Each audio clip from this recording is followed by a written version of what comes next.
ngay lập tức từ 6 hệ thống đó các anh chị cũng có thể trở thành It's diamond. very simple. Nó đơn giản như vậy đó. How do you become a diamond? Vậy thì làm thế nào chúng ta có thể đạt được diamond? Believe in your people. Đó là hãy tin tưởng vào những người trong hệ thống của chúng Talk ta. to your people all the time about the wonderful trips you're doing together. Hãy chia sẻ những điều tuyệt vời nhất cho những chuyến đi mà tất cả các anh chị có thể trải nghiệm cùng họ. The trips Amway will pay for. Những cái chuyến đi mà Amway sẽ trả tiền cho chuyến đi đó. And I guarantee you, it's very easy to become a diamond. Và tôi muốn nói với các anh chị rằng bằng những cái cách mà chúng ta có thể chia sẻ như vậy thì rất là dễ dàng thôi các anh chị sẽ đạt được diamond. Now I know one thing. Tôi biết một điều rằng We could talk about techniques for the next 2 weeks. chúng ta có thể nói được những cái cách làm hay là những cái vấn đề liên quan đến mặt kỹ thuật để làm trong khoảng 2 tuần tiếp theo rất là dài. We might even confuse you. Và thậm chí là nó có thể làm cho các anh chị rất là bối rối. Maybe not too much. Có thể là không quá nhiều. Because I was asking Tony, what is the most important things we should be talking about? Bởi vì tôi đã hỏi anh Triều trước khi mà chúng tôi tham dự buổi chia sẻ này, đó là cái điều quan trọng nhất mà anh Triều cần chúng tôi chia sẻ thị trường này là gì. And Tony sent me a big list. Và anh Triều đã gửi cho tôi một cái danh sách rất là dài. And the big list was the 10 basic steps of Amway. Và cái điều đầu tiên mà anh Triều có thể bảo và chia sẻ đó là 10 bước để một nhà phân phối có thể bắt đầu làm công việc kinh doanh Amway là gì. And then I said, okay. Và sau đó thì tôi nói rằng ok, I understand that. tôi hiểu rồi. And I'll tell you why I understood this. Và tôi hiểu rằng là tại vì sao tôi lại hiểu cái vấn đề đó. Since 10 years, we're doing little notebooks like this. Trong khoảng thời gian gần đây thì chúng tôi đã thiết kế ra một cái quyển sổ nhỏ như thế này. And the first page is always leadership places where we're going. Và cái trang đầu tiên của quyển sổ đó luôn luôn là những cái điểm đến mà các nhà lãnh đạo có thể đạt được. Like Europe goes every 3 years with children. Những cái chương trình tưởng thưởng mà thậm chí có thể mang theo con trong khoảng 3 năm, cứ 3 năm một lần. And it shows all the different leadership steps we're going the next few years. Và những cái chuyến đi mà các anh chị lãnh đạo có thể đạt được trong những 2 năm tiếp theo. Then it shows the diamond trips here. Và sau đó là trang sau là những cái chuyến đi dành cho diamond. So when I start talking to a new person, do đó là khi mà tôi nói chuyện với những người mới, that's the first thing I talk about. Đây là cái điều đầu tiên của tôi chia sẻ. I don't talk about technique. Tôi không có nói nhiều về vấn đề kỹ thuật là làm cách nào. I always talk about the nice things happening in Amway business. Mà tôi chỉ luôn luôn nói những cái điều tuyệt vời nhất nó sẽ xảy đến khi mà chúng ta cùng làm kinh doanh. And I always talk about things we're going to do together. Và tôi luôn luôn nói đến những điều mà chúng ta sẽ cùng làm cùng nhau. And when they are a little bit longer in the business, và khi mà họ đã có một cái độ thấm, họ làm đủ lâu với Amway, I talk to them about the diamond trips we can do together. Và sau đó thì tôi chia sẻ với họ là chuyến đi diamond trip là chúng ta sẽ có thể làm gì cùng với nhau. And then my next page is, it says my 8 steps for success. Và cái trang kế tiếp mà tôi muốn chia sẻ với những người trong hệ thống của tôi đó là 8 bước để đi đến thành công. And the next page is my 10-day program with the new people. Trang tiếp theo nữa đó là chương trình 10 ngày dành cho những nhà phân phối mới. So my husband and me, và chồng của tôi cùng với tôi, we were sitting taking Tony's list. Chúng tôi cũng nhìn vào cái danh sách mà anh Triều đưa cho chúng tôi. And we were taking our list. Và so sánh với cả những cái trang trong cuốn sách của chúng tôi. And it's amazing. Và một cái điều tuyệt vời là all the things which you have on your 10 lists, on your list of the 10 things you have to do in the Amway business. Là cái danh sách mà anh Triều có nói với chúng tôi, đó là 10 điều mà một nhà phân phối cần để làm để bắt đầu công việc kinh doanh Amway. We have the same thing in ours. Và chúng tôi cũng có y hệt ở trong cuốn sổ của chúng tôi. Might only be a different order. Và bởi vì nó chỉ khác biệt đó là cái thứ tự của chúng tôi sắp xếp. So now the funny thing is, we are living so far away from each other. Và cái điều mà vui nhất mà chúng tôi thấy đó là chúng ta sống ở cách xa nhau rất là xa. We might have all a different culture. Và chúng ta thậm chí đã có hoàn toàn một cái nền văn hóa khác biệt. We might speak different languages. Chúng ta cũng có thể nói những cái ngôn ngữ khác nhau. But we all have one thing in common. Nhưng mà chúng ta sẽ có một điều điểm chung. The Amway business is the same everywhere. Đó là công việc kinh doanh Amway này nó là như nhau ở tất cả mọi nơi. Language is not important. Language is not important. Bởi vì ngôn ngữ nó không còn quan trọng nữa. Now I know that we started in Vietnam the day one when Amway Vietnam opened the doors. Chúng tôi đã bắt đầu làm công việc kinh doanh và chúng tôi đã bắt đầu gắn kết Amway Việt Nam kể từ ngày đầu tiên Amway Việt Nam thành lập. And I knew it was very important for us to take a picture in front of the very first Amway office. Và một cái điều mà cực kỳ quan trọng đối với tôi đó là làm thế nào để có thể chụp được một bức ảnh ngay trước cửa của văn phòng Amway từ những ngày đầu tiên. And I remember how we had to walk upstairs. Và tôi vẫn còn nhớ là vào cái thời điểm đó thì tôi phải đi như thế nào để lên đến những tầng trên. And there were so many foreigners in the first week here. Và có rất là nhiều những người nước ngoài trong khoảng một tuần đầu tiên khi mà Amway mở cửa. Nobody had any ideas who we were. Không có ai có một cái ý tưởng gì là công việc kinh doanh này Amway sẽ tiếp diễn như thế nào. It was not important for us. Và thậm chí là nó không thực sự là quan trọng đối với chúng tôi. Important to us, where is the home for our Vietnamese people who are going to build the business? Bởi vì cái điều quan trọng nhất mà tôi nhìn thấy ở một cái trụ sở của Amway đó là những người mà sẽ tham dự các hoạt động kinh doanh này, họ sẽ sống, họ sẽ làm việc cùng với Amway tại một nơi như thế nào. And I was very happy when I saw this first office. Và tôi thực sự hạnh phúc khi mà lần đầu tiên tôi nhìn thấy cái trụ sở đầu tiên của Amway. And then I was even more happy when I found out that Hanoi opened the first office. Và tôi thậm chí còn vui hơn nữa khi mà tôi biết được cái thông tin rằng là Hà Nội cũng mở ra chi nhánh ở ngoài Hà Nội. And I'm so happy when I see how it all developed. Và tôi cũng còn vui hơn nhiều nữa, đó là được nhìn thấy tất cả các anh chị đã phát triển như thế nào cho đến bây giờ. So Amway has been doing everything for you to be able to build your own business. Do đó là Amway đã làm tất cả những gì Amway có thể để có thể cung cấp cho các anh chị những công cụ cần thiết nhất để các anh chị xây dựng kinh doanh. And I want to thank Amway Vietnam for helping and doing everything they could for you to build the business. Do đó là tôi muốn chân thành cảm ơn Amway Việt Nam cho tất cả những gì họ đóng góp để có thể các anh chị xây dựng thành quả ngày hôm nay. But now it's your turn. Nhưng mà bây giờ đó là đến lượt của các anh chị. And it's your turn to start the future of Vietnam. Đó là lượt của các anh chị để có thể bắt đầu vẽ lên những cái trang mới của tương lai của Amway Việt Nam. And it's first of all, if you look at it, who is the most important person in your business? Và cái điều đầu tiên đó là các anh chị cần phải quay lại để nhìn được rằng là ai là người quan trọng nhất trong các hoạt động kinh doanh của chúng ta. The most important person in your business is not your platinums. Cái người quan trọng nhất trong hoạt động kinh doanh của các anh chị nó không phải là những người platinum của các anh chị. It's not your emeralds. Nó cũng không phải là những emerald của các anh chị. It's not even you as a diamond. Và thậm chí là không phải các anh chị khi mà các anh chị thậm chí đã là diamond. The very, very most important person in your business and for your future is the person who has just been signing up for this business. Cái người mà quan trọng nhất của các anh chị trong công việc kinh doanh này đó là cái người mà ký vào cái đơn hoạt động kinh doanh cùng với các anh chị, những người mới trong đội nhóm của các anh chị. And if you treat him well, và nếu như mà các anh chị đối xử với họ tốt, and if you train him well, các anh chị huấn luyện cho họ tốt, he will have a future. Họ sẽ có một tương lai tươi sáng. And you will have a future. Và các anh chị cũng từ đó có một tương lai tươi sáng cho chính các anh chị. I know Amway Worldwide always talks about how important the first 90 days are for a distributor. Và Amway thì có những chương trình là để có thể hỗ trợ cho những nhà phân phối mới trong khoảng 90 ngày đầu tiên. I always say, tôi luôn nói rằng the most important time for a distributor, cái khoảng thời gian quan trọng nhất cho một nhà phân phối mới, is his first 10 days. Đó là 10 ngày đầu tiên kể từ khi mà họ ký vào thẻ. What impression does he get in the first 10 days about this business? Cái ấn tượng quan trọng nhất đó là ấn tượng mà họ có trong khoảng 10 ngày đầu tiên. What does he see in the first 10 days?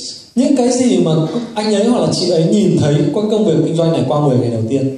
And I tell you something, if you are going to spend 100 hours with a new distributor, và tôi muốn nói với các anh chị rằng là kể cả các anh chị chúng ta có thể trải qua hàng trăm giờ với cả những người nhà phân phối mới của chúng ta.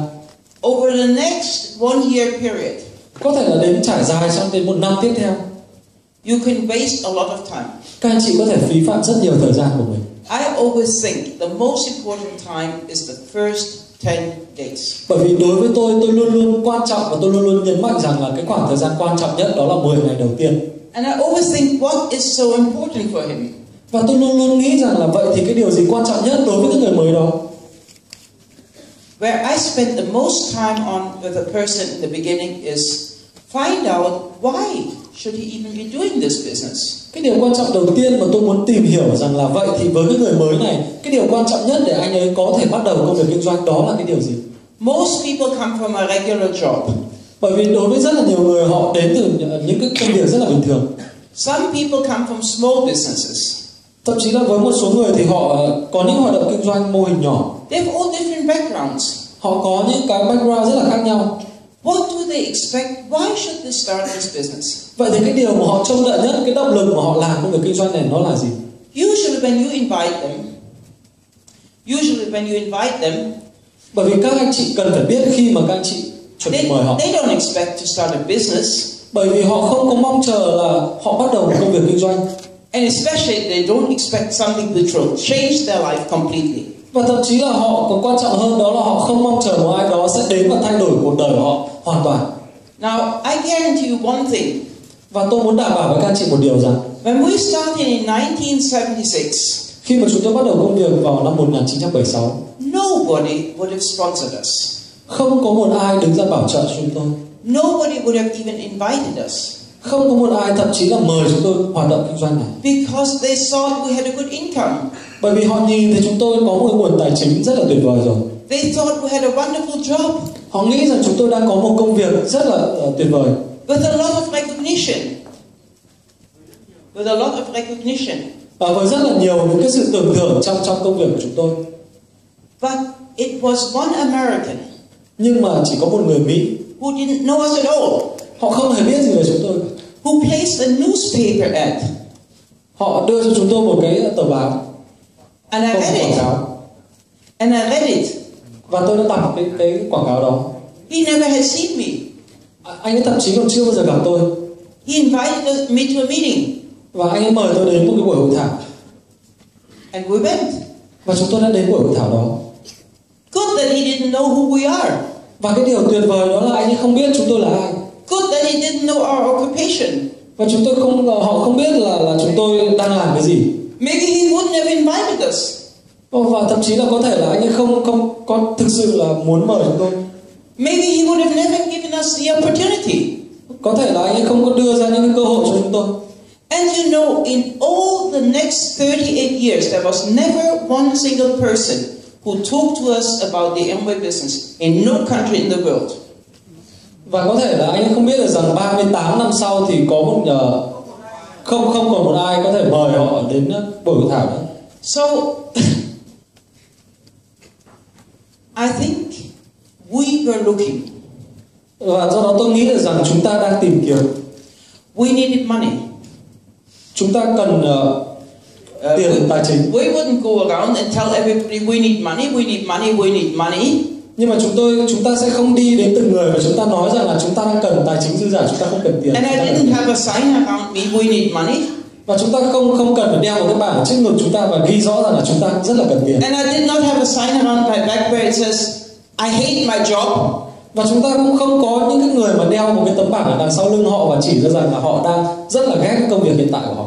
But I didn't like my job. Nhưng mà chúng tôi có thể là không thích công việc của chúng tôi. I wanted to be with my children. I wanted to be with our children. Và chúng tôi muốn được ở với những đứa con của chúng tôi. I wanted to have time for the family.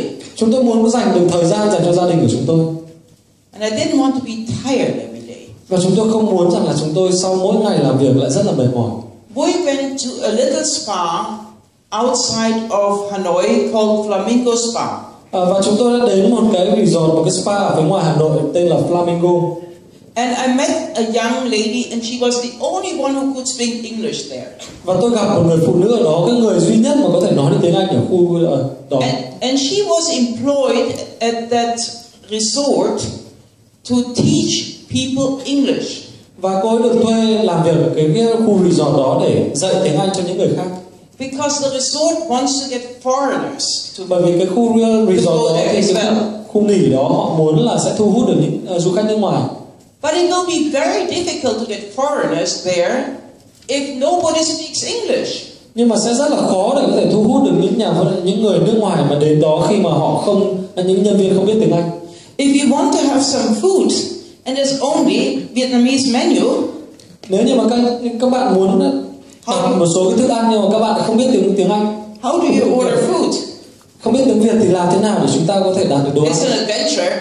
Đó thực sự là một chuyến phiêu lưu kỳ thú. You might as well go and say this, that and that. Các anh chị chỉ có thể chỉ là cái này, cái kia nữa. Then you see what comes. Và sau đó thì các anh chị sẽ mong chờ là cái gì nó đưa ra đúng với chúng ta order. If you don't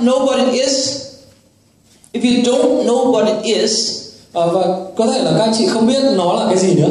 you try, you eat. Nhưng mà các anh chị hãy cố để thử ăn nó. You eat, you know. Bởi vì khi mà các anh chị ăn rồi thì các anh chị sẽ biết. So, this girl told me, it's so difficult to teach all the staff English. Và sau đó thì cái người phụ nữ đó nói với tôi rằng là rất là khó để có thể dạy tiếng Anh cho mọi người trong khu resort này. They are not motivated to learn English. Bởi vì họ không được khích lệ để học tiếng Anh. And she said, they come here to work every day. Và cô nói rằng là những người nhân viên đó họ đến đây để làm hàng ngày. Every morning. Mỗi buổi sáng. They work very hard. Họ làm việc rất là chăm chỉ. Then they go home. Sau đó là họ quay về nhà. Then they have to work in the field. Sau đó thì họ lại phải đi làm ở bên ngoài nữa. Then they go home again. Và sau đấy thì họ lại quay trở về nhà. Then they have the children. Và sau đó thì họ có những đứa con của họ. They're very tired. Và họ rất là mệt mỏi rồi. They're not interested to learn English. Do đó là họ không còn cái thích thú trong việc học tiếng Anh nữa. And I understand that. Và tôi hiểu điều đó. But if you want to change your life, nhưng mà nếu như mà bạn thực sự muốn thay đổi cuộc đời của bạn, you have to change your behavior for a little while. Các bạn cần phải thay đổi được cái thói quen của các bạn trong hàng ngày. When we started the Amway business, khi mà chúng tôi bắt đầu công việc kinh doanh Amway, I was tired every day. Tôi rất là mệt mỏi vào mỗi ngày. My husband was tired every day. Chồng của tôi cũng mỗi ngày rất là mệt mỏi. But we knew one thing. Nhưng mà chúng tôi biết một điều rằng we only have to be tired for a short while. Chúng tôi sẽ chỉ mệt mỏi trong một khoảng thời gian rất ngắn mà thôi. And then life will change. Sau đó là cuộc đời chúng tôi sẽ thay đổi mãi mãi. And this is exactly. Và đó chính xác là what we know. Đó là chính xác những cái gì mà chúng tôi biết. So I understand everybody who comes new in the business that they don't really have a goal to build this business. Do đó tôi biết được rằng với rất là nhiều nhà phân phối cũng như nhà phân phối mới, khi mà họ tham gia hoạt động kinh doanh này, họ không có một cái mục tiêu để họ có thể phấn đấu. When I look at our life, và khi mà chúng tôi nhìn lại trong cuộc đời của chúng tôi, how it is today, và nó như thế nào bây giờ, and how we travel all around the world, và nó như thế nào trong cuộc đời chúng tôi khi mà chúng tôi đã đi vòng quanh thế giới. I really don't want to tell young new people too much about it. Tôi không có muốn chia sẻ với những người mới quá nhiều về những cái trải nghiệm đó. Because it's shocking. Bởi vì nó sẽ là một cú sốc đối với họ. Even I'm shocked today still. Bởi vì khi mà tôi nhìn lại, tôi vẫn còn thấy sốc với chính bản thân của chúng tôi khi mà cuộc đời chúng tôi thay đổi như vậy. Because I can't believe this is reality. Bởi vì chúng tôi thực sự là không thể tin được rằng đây là sự thật nữa. And I live it every day. Và tôi nhìn lại cái cuộc đời, những từng trang cuộc đời của tôi hàng ngày. If somebody would have told me 40 years ago of all the things which we have and do today, I would have sent him out the door and said, you are a liar. Bởi vì nếu như mà một ai đó vào 40 năm trước mà chia sẻ với chúng tôi rằng là cuộc đời chúng tôi sau 40 năm nó sẽ được như bây giờ, tôi sẽ bảo anh ấy là đồ giả dối và hãy đi ra khỏi nhà tôi. Because I could have never believed this could be reality.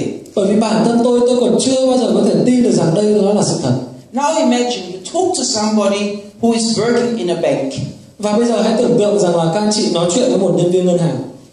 You think she has a good job.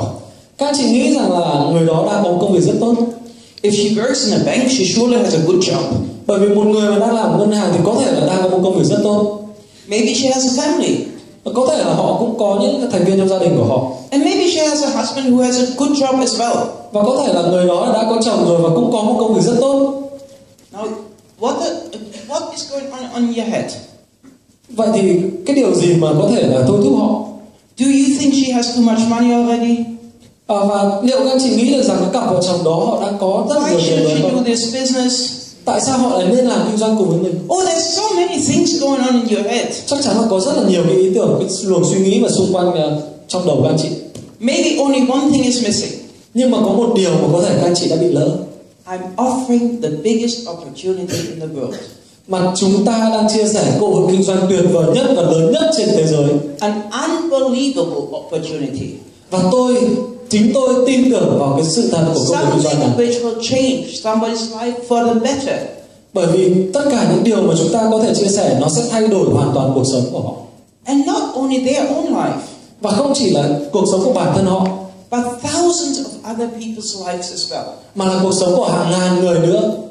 I'll tell you something when I was young, very young, there was a Vietnamese war between North and South. Và tôi chia sẻ lại một cái thời điểm đó là vào cái thời điểm mà tôi còn rất là trẻ, thì thời điểm đó thì là vẫn còn chiến tranh ở Việt Nam. And we were watching it on television in Germany. Và chúng tôi xem những cái thông tin về cuộc chiến này qua TV. I never believed I would ever come to Vietnam. Tôi cũng không bao giờ tin được rằng là thậm chí là tôi có thể đặt chân đến Việt Nam. It was for me. I have never been on an airplane in these days. Và vào cái thời điểm đó thì thậm chí là tôi còn chưa bao giờ được đi máy bay. And I didn't even know where Vietnam was exactly. Và do đó tôi không bao giờ biết được là Việt Nam nó có cái giải đất hình chữ S như này. But when we entered the Amway business, nhưng mà khi mà chúng tôi làm hoạt động kinh doanh cùng với Amway, somebody told us many charities, different charities, what we could do. Có một vài người chia sẻ với chúng tôi một số chương trình từ thiện mà chúng tôi có thể làm. And one of it was helping people in Vietnamese villages. Và một trong những chương trình từ thiện đó là giúp đỡ những cái người ở Việt Nam ở những cái khu làng nghèo. Oh, I like that idea. Và tôi rất là thích cái ý tưởng đó. Amway has never been thinking about going to Vietnam at that time. Và vào thời điểm đó thì tôi chưa có cái ý tưởng là sẽ đến Việt Nam vào thời điểm này. So the two of us signed up for a program which helps people in the Vietnam villages in the north. Và sau đó thì vợ chồng của chúng tôi quyết định là sẽ tham gia vào chương trình từ thiện là giúp đỡ được những cái người nghèo ở các khu làng Việt Nam. And we could pay it with Amway money. Và chúng tôi có thể dùng cái số lượng tiền Amway của chúng tôi để có thể là giúp đỡ họ. And you know the funny thing was, và các chị biết là cái điều vui nhất đó là gì? When we came to Vietnam the very first time, khi mà chúng tôi đến với Việt Nam lần đầu tiên, we had planned a trip to go to the villages. Chúng tôi đã có một cái chuyến đi đến thăm những ngôi làng đó. To see the families where we have been supporting for the last 20 years. Để có thể xem là những cái nơi mà chúng tôi có thể cần sự hỗ trợ. And some of you who know us from the very first days, có nhiều các anh chị có thể là biết chúng tôi trước đây như thế nào. We always said we will never take one penny out of Vietnam. Chúng tôi luôn luôn nói rằng là chúng tôi sẽ không bao giờ lấy đi bất cứ một cái đồng cắc nào từ Việt Nam. Every money we earn in Vietnam will stay in Vietnam. Tất cả cái số tiền nào mà chúng tôi kiếm ở Việt Nam nó sẽ ở lại Việt Nam. And yesterday, vào ngày hôm qua, we had a gentleman and a young man and another lady at the meeting. Và ngày hôm qua chúng tôi gặp một số cái anh chị trong cái buổi họp của chúng tôi. And they were introduced to us. Và họ giới thiệu đến với tôi. And they were heading the SOS Children's Homes. Và họ đưa chúng tôi đến những cái đứa trẻ, những ngôi làng SOS Children Home. And they were so thankful for all we do for them. Và họ rất là cảm ơn chúng tôi khi mà đã có những cái chương trình mà có thể hỗ trợ những cái đứa trẻ này. And they made us a present. Và họ đưa chúng tôi một món quà. And one is a cup. Đó là một cái chiếc cúp. And it's our grandchildren on the cup. Và đó là cái hình ảnh của những cái đứa con cháu của chúng tôi ở trên cái chiếc cúp đó. And they took the pictures from the Facebook. Và họ lấy cái bức ảnh đó là từ Facebook của chúng tôi. And it says SOS Children's Kinderdorf, Vietnam. Và họ ghi một cái dòng chữ bên dưới đó là làng trẻ SOS ở Việt Nam. And that made me more happy than any money in the world. Và cái điều đó là giúp tôi nó vui vẻ hơn rất biết bao nhiêu tiền cũng không mua được cái hạnh phúc đó. So you need to know why are you doing this business. Do đó là các chị cần phải thực sự là biết được là tại vì sao chúng ta nên làm công việc kinh doanh này. What are you offering? Cái điều mà các chị chia sẻ với cô kinh doanh này nó là cái gì? You are not offering a business. Các chị không chia sẻ được một cơ hội kinh doanh. You're offering a chance to change lives. Các chị đang chia sẻ, các chị đang mời họ một cái cơ hội để có thể thay đổi hoàn toàn cuộc đời họ. And I spend more time with new people by finding out what do they really want from life. Và tôi dành nhiều thời gian hơn với những người mới của tôi để tìm được rằng vậy thì cái điều mà quan trọng nhất trong cuộc sống của họ là gì? What would motivate them? Cái điều gì mà có thể khích lệ họ? Why would they want to do it? Tại sao họ lại muốn làm cái điều đó? And that is my main task in the first day with a new person. Đó là cái trách nhiệm đầu tiên, đó là cái điều quan trọng nhất mà tôi cần làm với những người mới vào cái ngày đầu tiên. The next thing I really want is people to get to know products. Cái điều thứ hai mà tôi sẽ làm với người mới đó là những người mới đó cần phải hiểu về sản phẩm. Now, I'm fanatic with products. Và tôi là một chuyên gia về các sản phẩm của Amway. I always knew I can never sell a product. I knew I couldn't sell them. Tôi biết được rằng là tôi không thể nào bán được những sản phẩm. So I sent my husband to sell. Do đó tôi nhờ chồng của tôi là bán những sản phẩm đó. But I knew one thing. Nhưng mà tôi biết một điều. The products were fantastic. Là sản phẩm Amway thực sự là tuyệt vời. If I really look over the last nearly 40 years, và tôi nhìn lại trong vòng 40 năm qua, how many products were sold because I thought products are fantastic. Biết bao nhiêu là sản phẩm đã được chúng tôi bán ra chỉ bởi vì là tôi nghĩ rằng sản phẩm của Amway là sản phẩm tuyệt vời. It's such a big amount. Nó thực sự là một cái con số vô cùng lớn. Because I knew they were the best products in the world. Bởi vì tôi biết được rằng sản phẩm Amway là sản phẩm tốt nhất trên thế giới. Now we came back to Vietnam because I met a girl in Moscow. Và chúng tôi quay trở lại Việt Nam bởi vì tôi được gặp một cái người phụ nữ Việt Nam ở bên Moscow. And I saw her. Và tôi nhìn thấy cô ấy. And I said, that's going to be a diamond. Và tôi nói với cô ấy rằng là cái người này sẽ trở thành diamond. Not only in Moscow. Không chỉ là ở Moscow. I said, she looks Vietnamese. Và cô ấy trông rất là giống người Việt. And I said, she will be my diamond in Vietnam. Và tôi tự nói rằng là cô ấy sẽ là diamond của tôi ở tại Việt Nam. Now you think I'm an idiot. How can I know that she's going to be my diamond in Vietnam? Có thể nhiều người thì đang tự hỏi là có thể cái người đứng trên sân khấu này đang nói linh tinh đúng không ạ? Bởi vì làm sao là biết được rằng cái cô gái ấy gặp ở Moscow có thể trở thành diamond ở Việt Nam? Everything will happen in your life if you believe in it. Có rất nhiều điều có thể xảy ra trong cuộc đời của các anh chị, chỉ cần các anh chị tin tưởng vào nó. And it's you as a leader who has to believe it first. Và với các anh chị là lãnh đạo, các anh chị cần phải tin tưởng nó đầu tiên. And you have to see your next diamond. What is he going to be looking like? Và các anh chị cần phải biết được rằng cái người diamond tiếp theo trong hệ thống của các anh chị trông họ sẽ như thế nào. Her name was Anya. Và cái người con gái mà tôi gặp đó tên là Anya. And I tell you something, I can see Anya when she goes diamond in Moscow, and I can see her when she goes diamond here in Vietnam. Và tôi có thể nhìn được rằng cái vóc dáng của cô ấy đó chính là cái người diamond mà tôi suy nghĩ ở tại Moscow và cũng sẽ trở thành diamond ở tại Việt Nam. I can see the dress she wears. Tôi có thể nhìn được, tôi có thể tưởng tượng ra được là cô ấy sẽ mặc chiếc váy như thế nào. I can see how happy she will be. Tôi có thể nhìn được thấy là cô ấy sẽ hạnh phúc như thế nào. I can still see how humble she will be. Và tôi có thể nhìn được thấy rằng là cô ấy sẽ khiêm nhường như thế nào. And I see her tears in her eyes out of happiness. Và thậm chí là tôi có thể tưởng tượng ra được từng cái dòng nước mắt lan dài khi mà cái giọt nước mắt hạnh phúc của cô ấy. And I know that I knew it before. Và tôi nhìn khi mà tôi tưởng tượng ra hình ảnh đó và tôi gặp cô ấy, tôi biết được rằng là tôi đã từng gặp cô ấy trước đây rồi. I once had a story. Tôi muốn được chia sẻ câu chuyện này about Disney. Walt Disney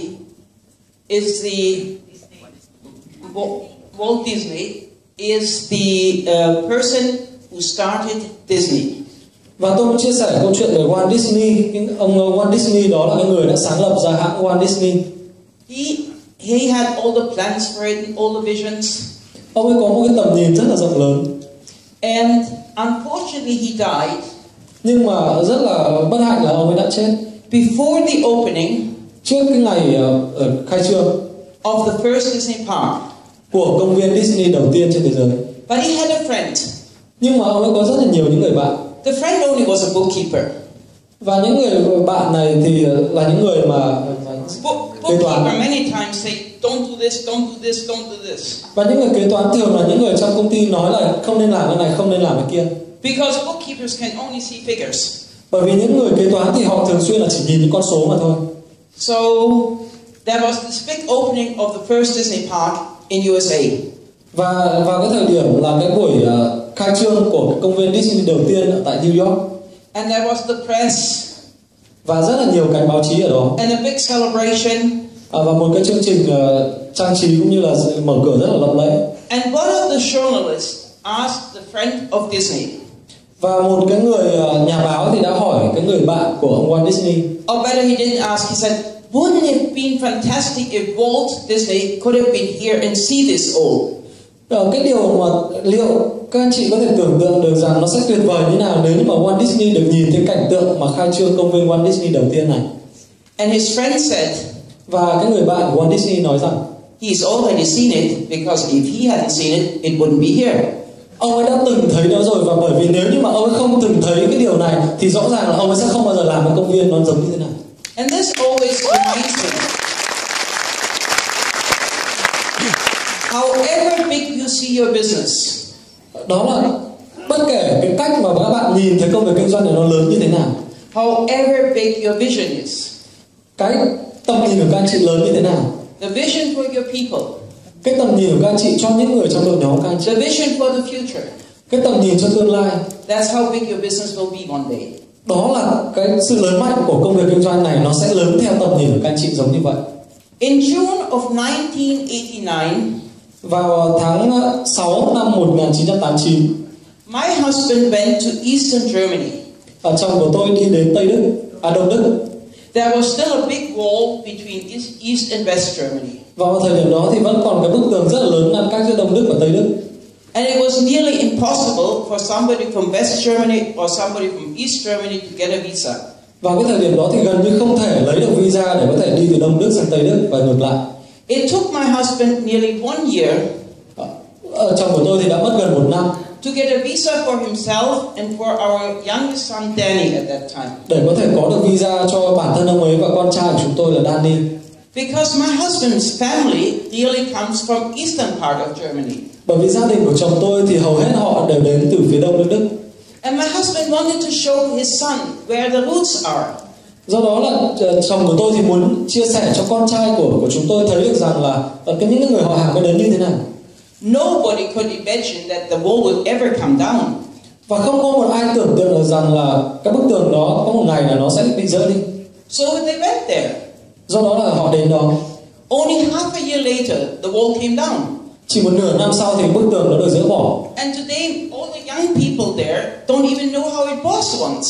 Và đến bây giờ thì tất cả hầu như những người trẻ ở nước Đức thì đều không được biết được rằng cái bức tường đó nó đã từng như thế We nào. still do. Nhưng mà chúng tôi đã biết được điều đó. But I tell you something, my husband was so excited that East and West was united again. Và chồng của tôi vào thời điểm đó thì cực kỳ là hạnh phúc khi mà miền Đông và miền Tây được kết hợp lại. And from that day on, I was starting a different story. Và vào kể từ cái thời điểm đó thì chúng tôi bắt đầu một cái chương mới trong cuộc đời. I would talk to everybody, whether they wanted to listen to me or didn't want to listen to me. Tôi bắt đầu đi chia sẻ, tôi bắt đầu nói với tất cả mọi người, thậm chí là họ có thể là không muốn nghe tôi hay là họ rất là muốn nghe tôi. Most of them didn't want to listen to me. Hầu hết là họ không muốn nghe tôi chia sẻ. Because I was always the idiot. Bởi vì họ nghĩ rằng tôi rất là ngu ngốc, the crazy one. rất là điên khùng. And I would tell everybody, one day, Russia will be our biggest market. Và tôi cũng từng nói với tất cả mọi người rằng là nước Nga nó sẽ trở thành một cái thị trường lớn nhất của chúng tôi. Amway didn't think about opening Russia. Thậm chí vào thời điểm đó thì Amway còn chưa từng nghĩ đến là sẽ mở cửa tại nước Nga. Totally communist country. Vào cái thời điểm đó thì nước Nga còn làm một cái gì đấy rất là bí ẩn. No. Amway would not open and think about Russia.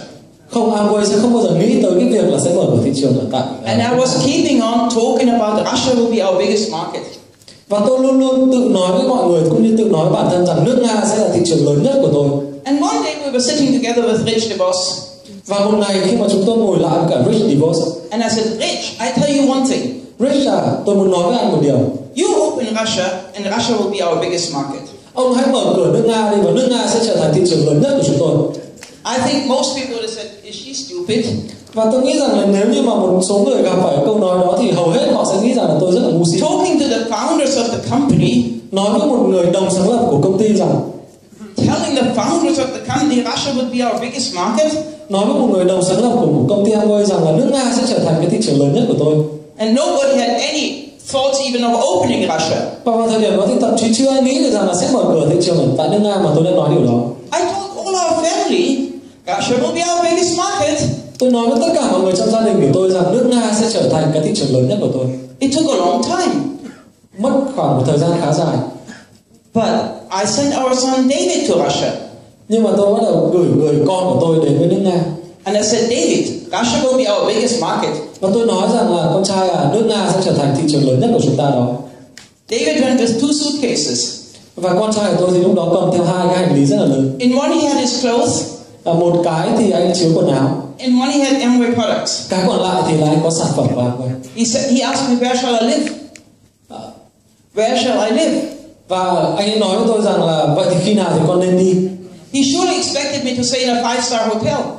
Và con trai của tôi thì nghĩ rằng là tôi sẽ cho anh ấy ở một cái khách sạn 5 sao. I said, find an apartment and live like the Russians live. Và tôi nói với con tôi rằng là hãy tìm một khu nhà đi và hãy thuê ở đó ở và sống như một người Nga. If you want to build a Russian business, you have to learn to understand and live like the Russians first. Nếu như con muốn xây dựng một hoạt động kinh doanh ở tại Nga và con muốn thành công thì con cần phải sống và làm việc theo cái tư tưởng của người Nga trước đã. You will learn Russian. Con cần phải học tiếng Nga. You will learn to eat like them. Con cần phải học cách ăn giống như họ. You will learn to work like them. Con cần phải học cách làm việc của họ. And you have to live like them. Và con cần phải sống giống như họ. He wasn't excited. Và anh ấy vào thời điểm đó thì không hề là vui vẻ gì cả. But he went. Nhưng mà con trai tôi vẫn đi. Because I always said, Russia will be our biggest market. Bởi vì tôi luôn luôn nói với nó rằng là nước Nga sẽ trở thành thị trường lớn nhất của chúng ta. Then Amway decided they're going to open Russia. Và cuối cùng thì Amway cũng quyết định mở cửa thị trường ở Nga. And I said, David, it's wonderful. Amway's going to open Russia. Và tôi nói với con tôi rằng là con thật là tuyệt vời, Amway đã quyết định mở cửa thị trường rồi. In October. Vào tháng 10. He was really excited. Và con trai của tôi thì rất là vui sướng. Then Russia had a crisis. Nhưng mà sau đó thì nước Nga lại gặp phải là cái kinh tế suy thoái. And Amway decided not to open Russia. Và cuối cùng thì Amway lại rút lại cái quyết định là sẽ đầu tư vào nước Nga. I think David was very happy.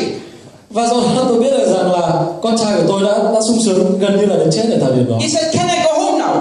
Và con trai tôi nói là liệu con có thể quay trở lại về nhà hay không? I said, no. Tôi nói rằng không. He said, when can I go home? Và con tôi bảo là vậy thì khi nào con mới được về nhà? After Amway opened Russia.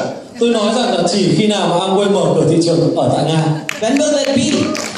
Vậy thì khi nào thì Amway sẽ mở cửa? I have no ideas. Ta không có một ý tưởng gì về cái điều đó. But Amway will be our biggest market in Russia. Nhưng mà cái thị trường Amway ở tại Nga chúng ta sẽ trở thành thị trường lớn nhất. He said, how shall I live? Và con của tôi lại nói rằng là vậy thì làm thế nào mà con có thể rời khỏi đây? I said, David, you're a smart boy. Tôi nói rằng con là một chàng trai thông minh. Find yourself something to earn money. Hãy tìm một cách nào đó để có thể kiếm tiền ở tại nước Nga đi. So David had to start on his own. Và con của tôi bắt đầu là tìm những cái công việc cũng như là cái cơ hội cho nó. And finally, 6 years later, Amway opened. Và cuối cùng thì sau 6 năm thì Amway cũng đã mở cửa tại thị trường. And I will never forget the opening of Russia. Và tôi vẫn chưa bao giờ quên được cái ấn tượng khi mà Amway mở cửa tại thị trường Nga thời điểm đó. There was only 3,000 people in that hall for the opening of Russia. Và thời điểm đó mới chỉ có 3.000 người tham dự cái lễ khai trương ở tại thị trường Nga. The hall didn't work. No technique worked in the hall. Không có những cái công cụ để có thể hỗ trợ cho một cái buổi để hội thảo. Microphones didn't work. Cái micro thậm chí không làm việc. But we wanted Rich DeVos to know how it was at the opening of Russia. Nhưng mà chúng tôi muốn nói với Rich DeVos rằng là chúng tôi vui sướng như nào khi mà thị trường Nga được mở cửa. He couldn't come to Russia. Và thời điểm đó thì Rich DeVos cũng không có đến với Nga. But I wanted him to know how it was. Nhưng mà tôi muốn chia sẻ với cả Rich DeVos rằng là thị trường Nga nó sẽ như thế nào. So we had champagne there. Và chúng tôi có champagne vào thời điểm đó. And I kept on saying, we have to find a solution how to get Rich on the phone. Và tôi nói với cả champagne rằng là chúng ta cần phải tìm cách làm thế nào để chúng ta có thể kết nối với cả Rich DeVos qua điện thoại. The technical people in Russia could not get a telephone connection to America. Vào cái thời điểm đó thì công nghệ kỹ thuật ở tại Nga thì thậm chí còn chưa thể kết nối được điện thoại từ Nga đến Mỹ. Am I glad we have mobile phones? Và tôi thì thực sự là hạnh phúc khi chúng ta có điện thoại di động như bây giờ. Can you imagine at this opening of Russia, 3,000 people in the hall? Các chị có thể tưởng tượng là một cái cảnh tượng rằng là vào cái ngày mở cửa thị trường Nga 3.000 người ở trong một cái hội trường. Taking a mobile phone. Và cầm một cái điện thoại di động. Putting the microphone right next to the mobile phone. Đặt cái micro vào cạnh cái điện thoại di động. And calling Rich. Và gọi cho Rich DeVos. And I tell you something, all you could hear. Và tôi gọi để nói với ông một điều rằng ước gì ông có thể ở đây. Was Rich crying. Và vào thời điểm đó thì Rich đã khóc rất nhiều. Because it was a dream which had come true for him. Và bởi vì đó cũng giống như là một ước mơ mà ông đã đạt được từ rất lâu. Finally, he opened Russia. Cuối cùng thì ông đã quyết định là mở cửa thị trường này. And I tell you, when you ever have a chance to meet our son David, Và tôi muốn chia sẻ với các bạn rằng là có thể một ngày nào đó thì bạn sẽ có cơ hội để gặp con trai của tôi. And Andrew know him very well. Và những người từng dưới tôi ở Nga thì biết anh con trai tôi rất là kỹ. He is the proudest man in the world. Anh ấy là người tự hào nhất trên thế giới này. He says, I have the biggest business in Russia. Con trai tôi nói rằng là tôi có công việc kinh doanh có hệ thống lớn nhất ở tại Amway tại Nga. 90% of the total Russian business is promoted. Bởi vì dưới con trai tôi bây giờ là 90% doanh số của toàn bộ Amway ở Nga. So it was worthwhile waiting. Đó là cho nên tôi muốn chia sẻ với các anh chị rằng đó không phải vấn đề về mặt trời But đất, you need to believe in things. mà các anh chị cần phải có một cái niềm tin lớn lao. And this is what I want to give you as well on this Bible here today. Và sau đó tôi muốn nói lại một cái điều là vậy thì tại vì sao chúng ta lại cần có mặt ở đây ngày hôm Amway nay? business is forever. Bởi vì Amway, công việc kinh doanh Amway đó là sẽ mãi mãi. And whatever you build today is for your future. Và với bất kể những cái gì mà các anh chị đang xây dựng cho ngày hôm nay, đó là nền móng cho tương lai của các anh chị. It's for the future of your children. Nó là cho tương lai của những đứa con của các anh chị. And it's for thousands and thousands of children who are not even born today. Và cho thậm chí là hàng ngàn đứa trẻ mà thậm chí nó còn chưa được sinh ra đời cho đến ngày hôm nay. You are able to change the country. Các anh chị có khả năng có thể thay đổi một đất nước. You can give freedom to many people. Các anh chị có thể đưa lại sự tự do cho hàng ngàn con người. Their life will be so much better. Và cuộc đời của họ sẽ thay đổi, sẽ trở thành một cuộc sống So tốt đẹp hơn. whatever you do, think this business has to be forever. Do đó là bất kể cách nào, bất kể khi nào các anh chị làm công việc này, hãy luôn tin tưởng rằng công việc kinh doanh này nó sẽ trường tồn mãi. And unfortunately, it's not quick time money. Và một cái điều mà các anh chị cần phải biết rằng công việc kinh doanh này nó không phải là công việc kinh doanh kiếm tiền nhanh chóng. I tell you, when David went to Russia, he thought, oh, I go in, this thing will grow, and I'll have money in my pocket immediately. Và khi một con trai của tôi bắt đầu vào thị trường Nga thì nó nghĩ rằng là chỉ cần bán sản phẩm của nó sẽ có tiền và nó sẽ có một khoản tiền rất là nhanh chóng. No, he didn't have money immediately. Nhưng mà thật là buồn cho nó thì nó không có một khoản tiền ngay lập tức. He had to wait 10 years. Nó cần phải chờ trong một khoảng thời gian 10 năm. But what is there today is built forever. Nhưng mà những cái gì mà nó đã chờ trong 10 năm đó thì bây giờ nó sẽ trường tồn mãi mãi. And this is what you have to do as well. Và đây là cái điều mà các anh chị cũng cần phải làm. You're not building something short term. Các anh chị không xây dựng một cái điều gì đó trong một khoảng thời gian ngắn. You're building something for the next 100 years. Các anh chị đang xây dựng một cái hoạt động kinh doanh, một cái nền tảng kinh doanh, một hệ thống cho 100 năm tới. When we die, and I hope it's not happening fast, Khi mà chúng tôi chết, và tôi hy vọng rằng nó sẽ không xảy ra nhanh chóng, then I think there will be still thousands of people who probably don't even know that we existed. Tôi tin tưởng rằng là sẽ có hàng ngàn người sẽ được lợi từ công việc kinh doanh này mà thậm chí họ có thể không biết về chúng tôi. But they wouldn't have a life they will have if we hadn't started once. Nhưng mà họ sẽ có một cuộc sống mà họ mong chờ, họ mơ ước đạt được khi mà chúng ta bắt đầu từ ngày hôm nay. And I tell you, it's a really, really good feeling. Và tôi muốn chia sẻ với các anh chị rằng đó là một cảm giác cực kỳ phấn khích. To go to bed at night. Khi mà các anh chị lên giường đi ngủ vào mỗi tối. And you know you made it a better day for many people. Và các anh chị biết được rằng là các anh chị đang làm cho mỗi ngày, mỗi cuộc sống của những con người đó trở nên tốt đẹp hơn. Now I remember when we met Holly Chen for the first time. Và tôi vẫn còn nhớ khi mà tôi gặp Holly Chen vào lần này đầu tiên. And Holly Chen is always telling us, you are our teacher. Và Holly Chen luôn luôn nói với tôi rằng là tôi chính là người thầy của Holly Chen. Now this is very funny. Và bây giờ thì nó trở nên rất là vui. We only have 50 FAA. Và chúng tôi đều có từ 50 điểm FAA trở lên. Now we are going to celebrate with her in August. Và chúng tôi đến để tham dự buổi lễ tưởng thưởng của Holly Chen vào một Her tháng 80 FAA. Vào cái điểm FAA thứ 80 của cô ấy. Now she's much bigger than us. Và đó sẽ là một cảm giác vô cùng tuyệt vời đối với tất cả chúng ta. But it makes me happy. Nó có thể không liên quan đến tôi nhưng mà nó làm cho tôi thấy vô cùng hạnh phúc. Because I see I was teaching her well. Bởi vì tôi nhìn thấy rằng là tôi đã dạy dỗ, tôi đã huấn luyện cô ấy thực sự là tuyệt vời. And she's been teaching so many of you very well. Và cô ấy cũng truyền cảm hứng cũng như là huấn luyện cho rất nhiều hàng ngàn người khác. That's a good feeling for me. Và đó là cảm giác mà tôi nhận được, một cảm giác vô cùng phấn khích và tuyệt vời. It's not important who we are today. Nó không hề quan trọng là chúng ta là ai vào ngày hôm nay. It's important what we help people to be in future. Cái điều quan trọng hơn cả đó là chúng ta sẽ giúp cho biết bao nhiêu con người, giúp cho những người đó trong tương lai trở nên như thế nào.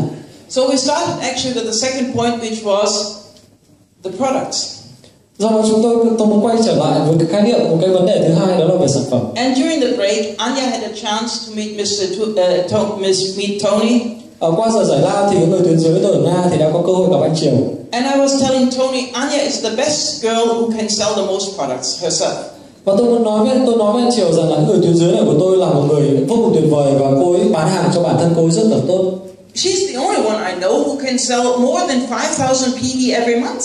Cô ấy là người duy nhất mà tôi biết được rằng là cô ấy có thể thậm chí bán cho bản thân cô ấy doanh số cá nhân hơn 5.000 PV một tháng. Okay, you might be able to sell 5,000 PV once. Nhưng mà các anh chị biết đấy, có thể là một tháng nào đó các anh chị bán được làm một lần như vậy, tức là bán 5.000 PV. I have never been able to do that. Thậm chí là tôi còn chưa bao giờ làm được điều đó. And maybe I've seen people who could sell it twice. Thậm chí là có những người bán được gấp đôi như vậy. But I've never met anybody who can do it every month. Nhưng mà tôi chưa bao giờ gặp một ai đó mà có thể làm được điều đó hàng tháng. But Anya said one thing. Và tuyến dưới của tôi là một người mà có thể làm I điều love đó. my products. Bởi vì cô ấy rất là yêu thích sản phẩm. Yes, she loves her products. Và cô ấy cực kỳ yêu thích sản phẩm của Amway. And that is why I think it's so important that people use their own products first. Đó là lý do và tại vì sao mà mỗi người khi mà họ tham gia hoạt động kinh doanh là họ cần phải trải nghiệm sản And phẩm that's trước. why I think when my husband says we never sign somebody up who hasn't got products. Đó là giống như chồng tôi nói, chúng tôi sẽ không bao giờ tuyển dụng một ai đó, lấy chữ ký một ai đó khi mà họ còn chưa sử dụng sản phẩm. If people don't want to use their own products, Nếu như những người đó mà họ không muốn tự sử dụng sản phẩm, they can never build this business. họ sẽ không bao giờ có thể xây dựng hoạt động kinh doanh này. And you know, before we came to Vietnam this time, I was asking, can we have a small room at the Amway office? Và trước khi mà tôi đến với Amway Việt Nam, tôi đã từng hỏi Amway rằng là liệu chúng ta có thể thuê một chiếc phòng nhỏ không? And I tell you why I wanted that. Và tôi muốn nói với các bạn rằng là tại vì sao tôi lại cần một chiếc phòng nhỏ ở tại cái khu hoạt động của Amway. I tried that in every market where we go. Bởi vì tôi đã thử cái điều này ở bất cứ một cái thị trường nào mà tôi đến. I tried in Russia. Tôi đã thử ở Nga. I tried in UK. Tôi đã thử ở Anh Quốc. I always go where there's an Amway shop. Tôi luôn luôn đến với cửa hàng của Amway. And if I can't get into an Amway place, I go very close, move there to the Amway office. Và khi mà thậm chí mà tôi không thể đến với cửa hàng Amway thì tôi đến một cái nơi rất là gần cái trụ sở của Amway. With all our meetings. Và sau đó thì tôi tổ chức những buổi hội thảo. So we can sign people up. Và sau đó thì chúng ta có thể mời những người đó và dẫn họ trực tiếp đến cửa hàng. And make sure they have products. Và chắc chắn rằng là sau những cái chương trình chia sẻ của chúng ta, họ sẽ mua sản phẩm. Because I remember when we started in Vietnam. Và tôi vẫn nhớ rằng là khi mà chúng tôi bắt đầu công việc này ở Việt Nam, There were lots of people signed up. có rất là nhiều người đã ký vào ngày hôm đó. And people wouldn't take their own people to the shop. Nhưng mà sau đó thì khi mà ký xong những cái người mới đó thì họ không có dẫn được những cái người mới đó đi mua sản phẩm. And you as leaders, you know exactly when you can go through your list and see your people. Và các anh chị chắc hẳn là với là vai trò của người lãnh đạo thì các anh chị đều biết rằng các anh chị có một cái danh sách khách hàng rất là dài. Những người ký trong đội nhóm các anh chị rất là How many dài. have zero? And if you see all these zeros, it makes me sick. How many have zero in the, you know, you have a name and then you have zero. On the monthly statement.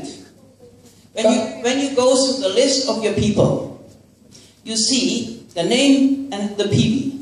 And they have zero PV. Understood that? Vậy thì khi mà các chị nhìn thấy cả cái danh sách đó thì làm thế nào? Các anh chị nhìn thấy là rất là nhiều người mà họ chỉ có không PV thôi.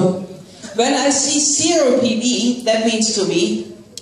Khi mà tôi nhìn thấy một ai đó mà chỉ có không PV thôi thì tôi cảm thấy rằng that person has never been trained from the very first day. Cái người đó chưa bao giờ được huấn luyện kể từ những ngày đầu tiên mà họ gia nhập công việc kinh doanh này.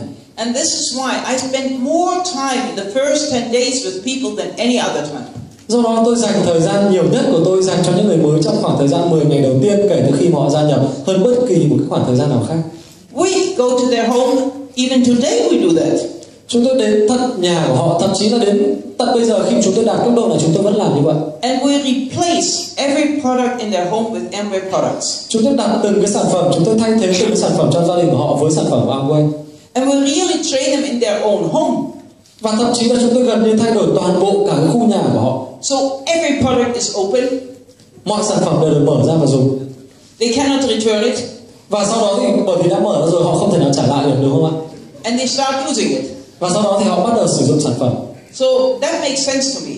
Và cái điều này thì nó mang lại một cảm xúc cho tôi. Because I only have to do it once. Bởi vì tôi chỉ cần làm cái điều này một lần mà thôi. And whatever I do, they will do with their people. Và sau khi mà với bất kể những gì tôi làm thì họ sẽ làm tương tự với những người bên dưới của họ, những người mới của họ. And I remember when we started in Ho Chi Minh City the first time. Và tôi vẫn còn nhớ vào cái thời điểm đầu tiên khi mà chúng tôi bắt đầu công việc làm ở Amway. There were so many people signed up. Có rất là nhiều người đã ký thẻ. Okay, we were 21% the first month. Và chúng tôi đạt được 21% một ngay tháng đầu tiên. And the next month I saw so many people who had 0, 0, 0, 0, 0. Nhưng mà ngay từ tháng sau thôi tôi nhìn thấy rất là nhiều người chỉ có không PV hoài. And when I saw my people, và khi mà tôi nhìn vào những người trong đội nhóm của tôi, I always told them the most important thing is take them by the hand, lead them to the shop, go with them through the products, and buy with them the products. Cái điều mà quan trọng nhất mà tôi luôn chia sẻ với những người trong đội nhóm của tôi là hãy cầm lấy tay những người mới của các anh chị, dẫn họ đến cửa hàng, hướng dẫn họ mua hàng và quyết định là để họ đặt đơn hàng. Some did it, some didn't. Có nhiều người thì làm giống như tôi chia sẻ và nhiều người thì không. So really, the ones who got products were working afterwards. Và gần như là với tất cả những ai mà làm theo cái phương pháp là đưa những người mới và hướng dẫn họ mua hàng thì sau đó họ đều có PV. Then it was easy to start a name list. Và đó là cái cách dễ dàng nhất để chúng ta có thể bắt đầu một cái công việc kinh doanh như thế này. Nowadays, if people tell you they don't know anybody who would do this business. Và một ngày nào đó thì những người trong đội nhóm của các anh chị họ có thể nói với các anh chị rằng là họ không biết một ai nữa mà có thể là hoạt động kinh doanh cùng với mình. What are they really telling you? Vậy thì họ đang nói cái điều gì với các anh chị? They're really telling you they are afraid. Họ luôn, cái điều đó có nghĩa rằng là họ đang lo sợ. Because a name list is very easy. Bởi vì một cái danh sách những cái tên ấy, thì nó rất là dễ dàng.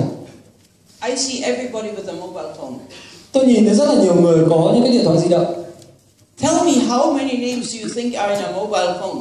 Các anh chị nghĩ rằng là trong một chiếc điện thoại di động của các anh chị, cái danh bạ thì nó có khoảng bao nhiêu người? I don't think there's one single person existing with a mobile phone who has got 100 numbers in there. Tôi nghĩ rằng là ít nhất thì một người mà có điện thoại di động cũng cần phải có ít nhất là khoảng 100 cái số điện thoại liên lạc. What are all these people doing who are in his telephone, in his mobile? Vậy thì với những người mà họ đang có cái điện thoại di động mà họ có 100 cái danh sách như vậy thì họ đang làm gì với nó? Do they ever brush teeth? Những cái người trong danh sách đó, 100 người đó, họ có đánh răng không? Do they ever wash themselves? Họ có bao giờ tự giặt quần áo không? Do they ever wash their hair? Họ có gội đầu không? Do they ever? What type of people are they? Vậy thì họ là kiểu người như thế nào? Because if he tells you, I know nobody who will do this business. Bởi vì khi mà một ai đó trong hệ thống của các anh chị hay bản thân các anh chị nói rằng là tôi không biết một ai sẽ mong muốn làm công việc kinh doanh này. At least you would have people who would become customers. Thì cần phải có ít nhất là một số người họ sẽ mong muốn trở thành khách hàng chứ. So it's really more important that you understand that people are scared. Do đó là một cái điều quan trọng hơn cả đối với các anh chị lãnh đạo rằng là các anh chị cần phải biết được rằng những người đó họ đang sợ hãi. And you have to help them to get over their fear. Và các anh chị, cái điều quan trọng nhất của các anh chị đó là làm thế nào để giúp họ vượt qua nỗi sợ hãi đó. Now, I'll tell you about another line of mine. Và tôi muốn chia sẻ với các anh chị một cái mảng khác. When we're both very new in the business. Một người bạn của tôi khi mà chúng tôi rất là mới trong hoạt động kinh doanh. And all our friends at the university had said no to us. Gần như là tất cả những người đồng nghiệp của tôi ở trong trường đại học thì đều nói không với tôi. I had to try the relatives. Và tôi bắt đầu quay trở lại thử với những người họ hàng thân thiết. Okay, my older brothers and sisters were laughing about me. Ok, những người chị, những người anh của tôi thì cũng đều cười nhạo của tôi. But my youngest sister, she was only 18. Nhưng mà cái người em gái của tôi vào thời điểm đó cô mới có 18 tuổi. She wasn't laughing. Cô không cười nhạo tôi. But she was so shy. Cô rất là xấu hổ. And I knew she would never ever call anybody to offer business. Và tôi biết được rằng là với những người mà xấu hổ như vậy thì có thể là họ sẽ không bao giờ dám mời một ai đó đến với công việc kinh doanh. So I made an agreement with her. Do đó là tôi đã tạo ra được một cái bản cam kết với cô ấy. I said to her, tôi nói với cô ấy rằng, you dial the number, You dial the telephone number, Cô hãy bấm cái số điện thoại đến những người thân của cô. and then you tell them your sister wants to talk to you. Và cô nói và hãy nói với cả những người bạn của cô rằng là người chị của cô đang muốn nói chuyện với họ. Now, I said, can you at least say your sister wants to my sister wants to talk to you? She says, yes, I can.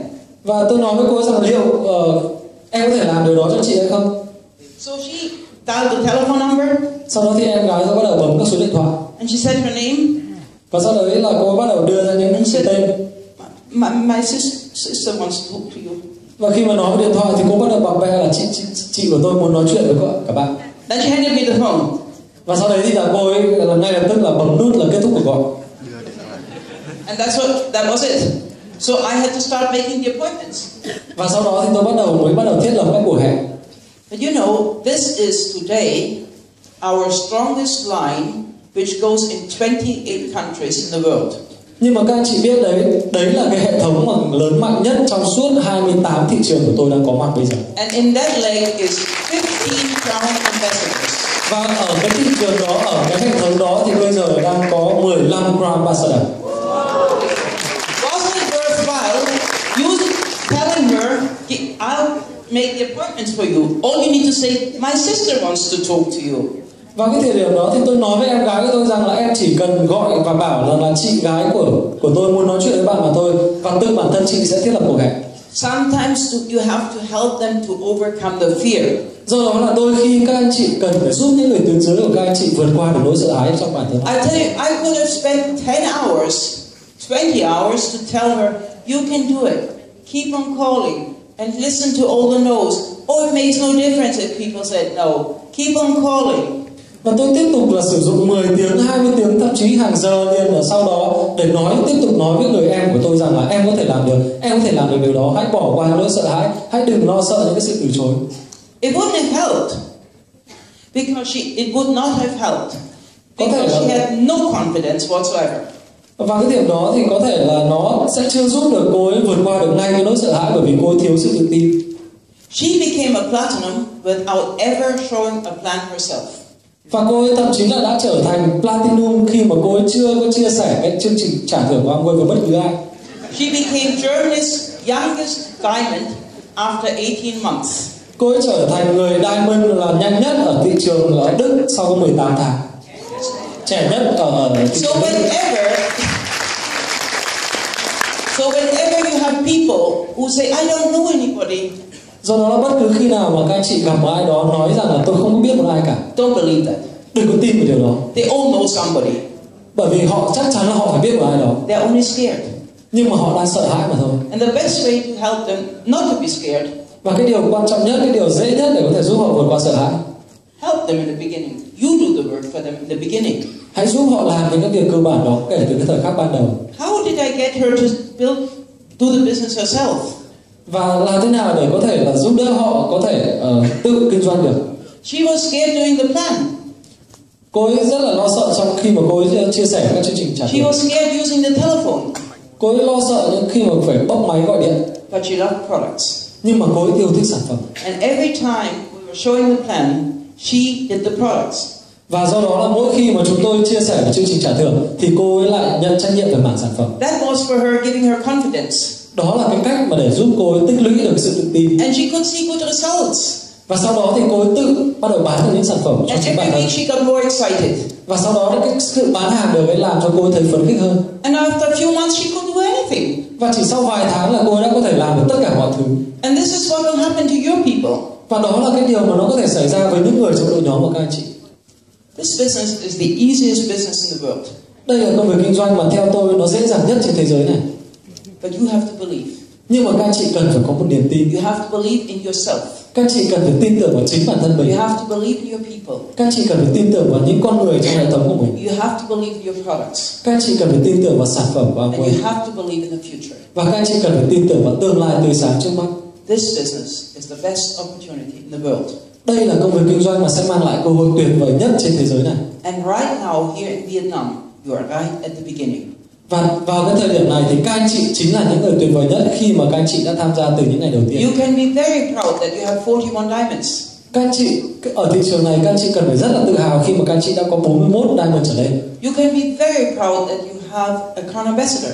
Các anh chị có thể rất là tự hào khi mà thị trường đã có Crown Ambassador. Because it shows that everybody can be done.